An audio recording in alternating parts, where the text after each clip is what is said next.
Down to the things that we're using this season in our saddle hunting setups. So hang with us and we'll run through what we're using.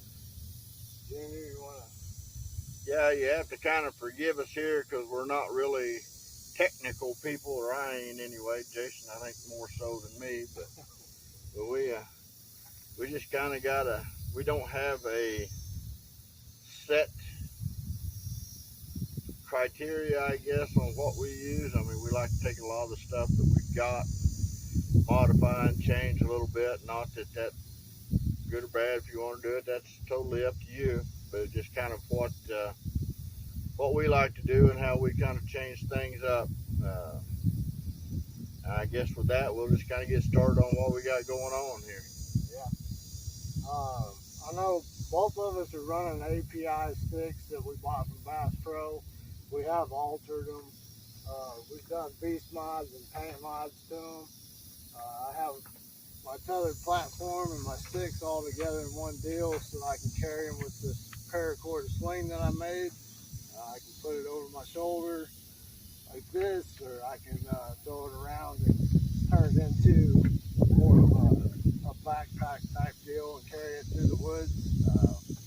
That keeps them compact, pretty tight to us, so we're not banging off all kinds of trees and stuff going through the woods.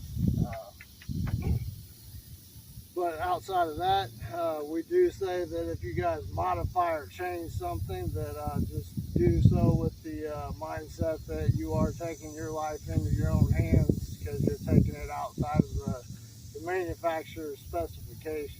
So, in other words, we are not responsible for your screw ups if that happens. Yeah, yeah, yeah. So, but anyway, that's my platform and my sticks.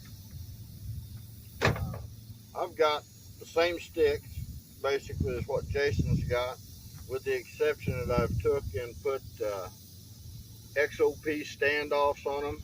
They're a little bit taller standoff than what comes originally on the XOPs, or on the APIs, I'm sorry. But you can see the difference in the height of the standoff. And this here, if you need a little bit more secure foothold whenever you're getting on that step, this will bring it out away from a tree a little bit better.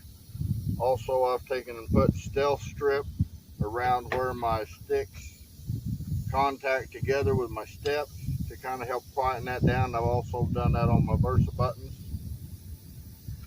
These here I have taken and built daisy chains out of 1/8 inch AM steel. Again, when you do that stuff, I mean, you do it at your own risk.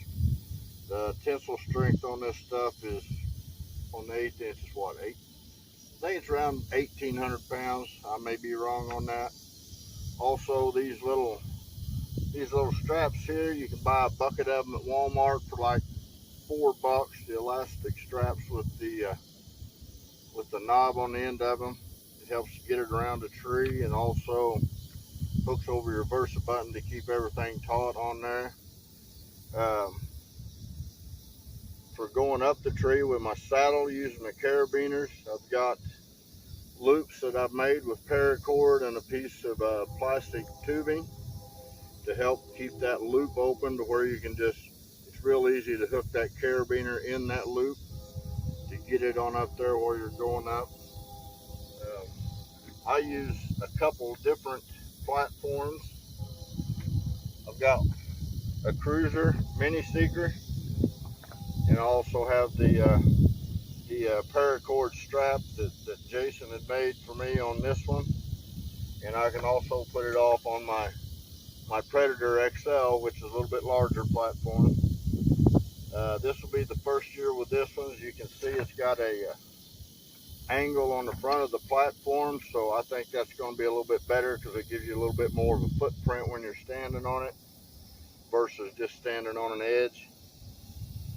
I like to feel that a little better, but and all of this stuff, guys, it's not one's any better than the other or nothing. It's just what we try and what we personally use and what we like. I mean, there's nobody supporting us in any way, shape, or form on any of this. This is just stuff that we use, that we we feel best suits our needs. Yeah. I've got a Cabela's pack, and I've also got my two-step and three-step aiders that I built out of 764 SAM steel and electrical conduit, and they just attach over my steps like any of the other uh, aiders would. But on the bottom on mine, I've got straps on the bottom of my pack on this one and my Badlands pack, and I attach my steps to the bottom of this when I'm walking in, and they're just the right width that I don't have any trouble getting through brush and stuff with them. And this one here has got a good shoulder system on it, as well as the Badlands, and pockets to carry way more stuff than you actually need when you're going in.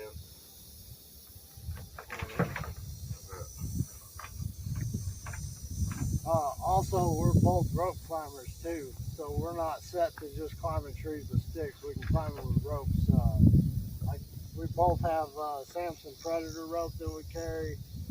We also have Canyon Elite line that we carry. I know Junior bought Some ResTech. some ResTech, and he's been working with doing DRT with that. I believe it's an 8mm line. Yes. So he's trying to cut that rope down to a smaller diameter, cut weight. Saddle hunting is all about cutting weight, guys. If you can cut the weight, not carry so much, it makes it easier to hunt public land, and it makes it easier to maneuver if you're in a tree and you see that the deer are traveling in a different spot and you need to get there in a hurry. You can come out of a tree and move to another location pretty easily, and hopefully as quiet as possible.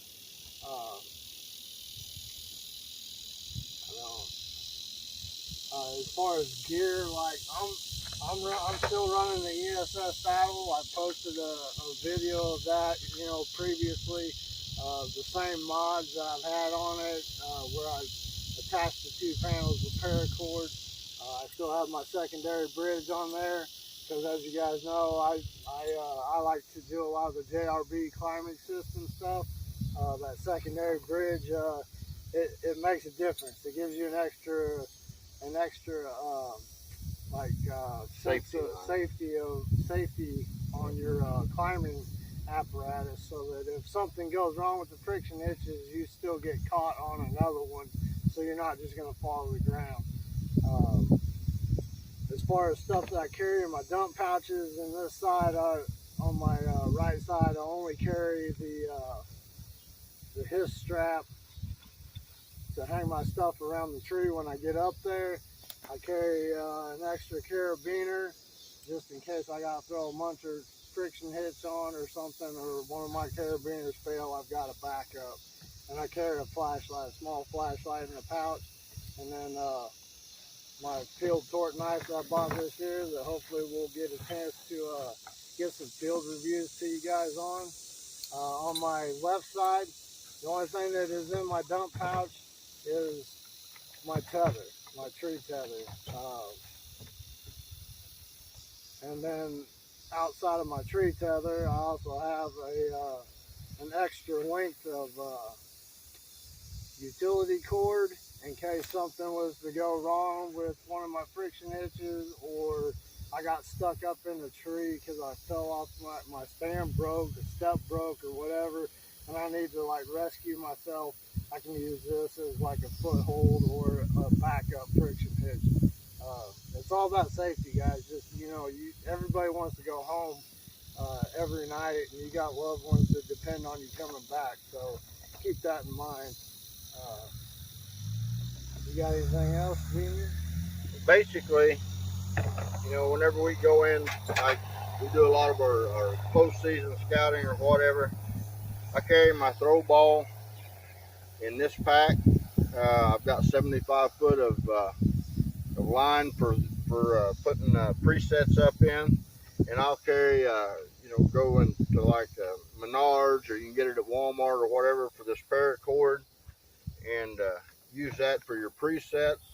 I've got that in this small pack here, but whenever it's all said and done and I get started hunting, I will remove this stuff, and if I'm going in to set with steps, some places I haven't been before, a lot of times I'll go in and just set with my steps, and if I find a tree that I really like, then I'll put a paracord preset in it, and that way I can come back in with my rope, and I can take, and I've got this 40-foot of canyon rope. A lot of times, very rarely do I get over 18, 20 foot up in the air. I can take and put this 40-foot of canyon rope in this pack, just like so, and then when I go in, all I will have is these 3 items right here to go up a tree with. I mean, maximum 7.5 pounds. I can go in there and hunt any tree that I want to.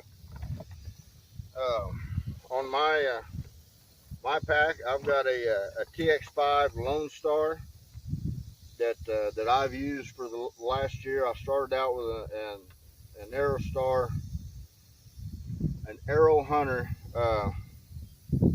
saddle, and it was all Cordura. Great saddle, but I just didn't like it because it was noisy and it was hot. So I purchased this TX5, and I've tried a couple of different saddles. To me, this one here it just fits me better. Jason likes that one. That tethered saddle. There's trophy lines out there, Timber Ninja, Latitude, Cruiser. They all make great stuff. It's kind of like bows. It's personal preference and what you get. Everybody says, "Oh, I've got the greatest bow," or "I've got the greatest saddle." Well, not really, because everybody has their own preference and their own feel of how they like it. So get out there and try some of this stuff before you buy it, before you go off somebody's word. This here is what they call I think it's called a pleated saddle. So you can use it like that, to where it's narrow like that, or once you get up there, you can expand it out, and it'll expand out even more. But I just love the way this saddle sets. I use Latitude bags for the simple fact that they're pretty much the same thing as what the saddle is, and they're a large dump pouch. And I can carry I'll have my tree tether and my lineman's belt, which are 8mm Res-Tex with Kong ascenders and carabiners on both of them. And both of these will fit in one dump pouch and I've got extra room in there as well. And I've went to these this year versus the 11mm. It takes up a whole lot less room, and it's a lot lighter. The rope, the 8mm Canyon rope over the Predator rope, over 60 foot of Predator rope versus 60 foot of Canyon rope, you lose 2.5 pounds. So I mean, my rope weighs about maybe max 3 pounds. Yeah. That's on my left side of that, and I use plastic carabiners. That way there's not a lot of clanking around and stuff with them. I have an extra dump pouch in the rear, which is kind of small. I'll put a couple snacks or something in there, and a bottle of water. And on the right side, I have my hand ascender with my foot aider on it. So whenever I'm doing my ascension on the ropes, then I'll use this, and it's just basically you're just walking up the rope with it. But that's like I said, that's just all personal preference on how you want to climb. If you want to climb, I like climbing with the ropes, I guess, because it kind of gives me a sense of freedom, I guess you could say, just kind of hanging out there on the rope and just enjoying life, But as far as that goes, I mean, this is just the standard TX5. Other than that, like I said, with the Latitude bags. My other pack that I use with my ropes is the Badlands.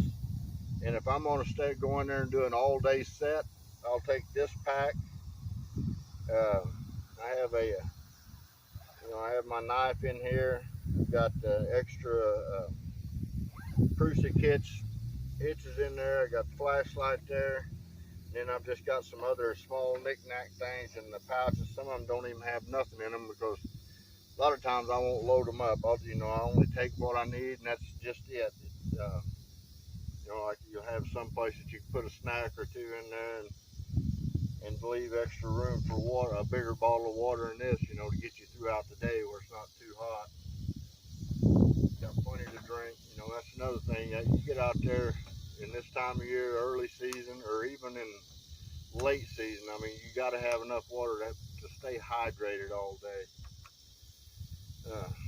And when it's hot, I'll carry my water, and then I'll carry some liquid IV packets. A person gets out there and gets dehydrated or something. You've got water with you, dump all them packets in there, and it's kind of like going to the hospital and getting an IV. I mean, it really helps a bunch. But I shoot Matthews. I've got two different ones. I've got a V3X, and I've got the Verdicts, the older model. Jason's shooting a Bear. I bought the Bear Adapt this year, the one that the hunting public paired up with Bear Archery to come out with. I really like it. A couple weeks ago, I shot the R100 in Moberly, Missouri with it. I shot all 100 targets with it, set at 70 pounds. Didn't have any shoulder fatigue or nothing from it. It performed well. I wish I could have said the same thing, but when it comes to archery, your equipment performs the best of your ability. So yeah, I really like that Bear. With that being said, this stuff, people are getting into this big time. Public land hunters are switching over to it because they don't have to drag stands with them. Find friends or whatever. If you run across somebody on conservation ground that does it and you're interested in it, ask them about it. I mean, most of the time they're going to be more than happy to show you about it because it is a pretty cool system. It makes hunting public ground a lot easier. You're not dragging a big bulky stand with you. But I do say, if you guys get into rope climbing or whatever, test that stuff at a low level off the ground because you want to be able to get comfortable with it. You have to be able to trust the saddle that you're sitting in, the ropes you're hanging on, the sticks you're climbing, the platform you're standing on. You want to be able to trust that. Don't just go buy it, throw it in a tree and think, oh, I'll be okay. Cause practice. You got to practice with it. You got to spend the time out there messing with it. I've had back issues. Jason, a lot of times on the ropes, he used the hip thrust method. Well, I couldn't do that because it would just really jack my back up trying to do that. So I thought, well, I'm going to try this hand ascender, and that was a very big plus for me because it took a lot of that pressure of the lower back doing the hip thrust out. So it made things a lot easier in that aspect of it for me. And just like all the rest of this, platforms, try them out. If you know guys that's doing it, get a hold of them and say, hey, can I try that thing? Can we meet someplace and I try it? Just like that, like for us even, if there's people around close to us that wants to try this stuff, wants to see how this stuff works, we're in around the Kansas City area. Uh, Hit us up on the YouTube channel or on Instagram. Just ask questions. I mean, we're more than happy just to talk to somebody about it because I mean this is the way you grow the sport, and it just makes it fun, as far as optics go, I use a lot of Leupold optics. I've got the Kinsey HD binoculars. I've got the I forget what model the spotting scope is, but it's a 20 by 60 variable power by 80 millimeter. I think it is. I can't remember for sure. I'm just talking off the top of my head on that one. I'd have to unzip it to see. I'm not going to unzip it right now. I'll post it later or something. But then I've got an adapter to put my phone on my spotting scope to where I can get close-up footage or look at animals better. And one of the bucks I killed last year, I used that system. I spotted him on the 7th of November. The spotting scope watched him at about 800 yards, and then on the 14th of November, I went in there and got that deer killed. Just blessed over the whole deal because I've never actually got to do that before. And you know, this just opens up a whole new world. It takes me back to whenever I started hunting. You know, out of the old Baker platform stand that had the plywood on them. You know, it's death traps. Basically, what they was, finger pinching death traps. But I moved around a lot then. You know, I was more mobile then, and then I got into a situation to where I just didn't move around as much, you know, for years. And now I've gotten back into it, and I've killed more deer last year, the first year saddle hunting, than I'd killed in a while, you know, in not a while. I mean, I killed several deer, but just I wasn't as consistent killing deer multiple times a year like I was last year than what I had been whenever I first started. And it just made things, it made me want to get down and move because I could move quicker, you know, and quieter and not as, I didn't feel as restricted, I guess. So, and it makes it to where I can walk in someplace, find what I want to be on, you know, find good sign. I can be up a tree in 5 minutes, you know, and done. And I ain't packing a stand around it. It's all about the weight, you know, with my sticks and that setup. It weighs about 11.5 pounds. And like I said, my ropes and just my saddle ropes and platform, I can go in there 7 to 7.5 pounds with that. So it opens up a whole new world to the aspect of doing it. So. Well, hey guys, I think that'll wrap it up. Thanks for watching. If you like this, hit the like button, subscribe to our channel. We'll bring you more videos. If we test something that we like, we'll let you know. If we come up with a DIY idea, we'll let you know. But yeah, like and subscribe, or look Junior up on Instagram, and Western Mo Saddle Hunters on Instagram. Yeah. So it's pretty much the same deal. So. Yep. So leave us comments in the bottom or whatever. We also have an email address at Western Mo Saddle Hunters, so you can email us if you want to do it that way. Thanks for watching. Y'all have a good one. Be safe.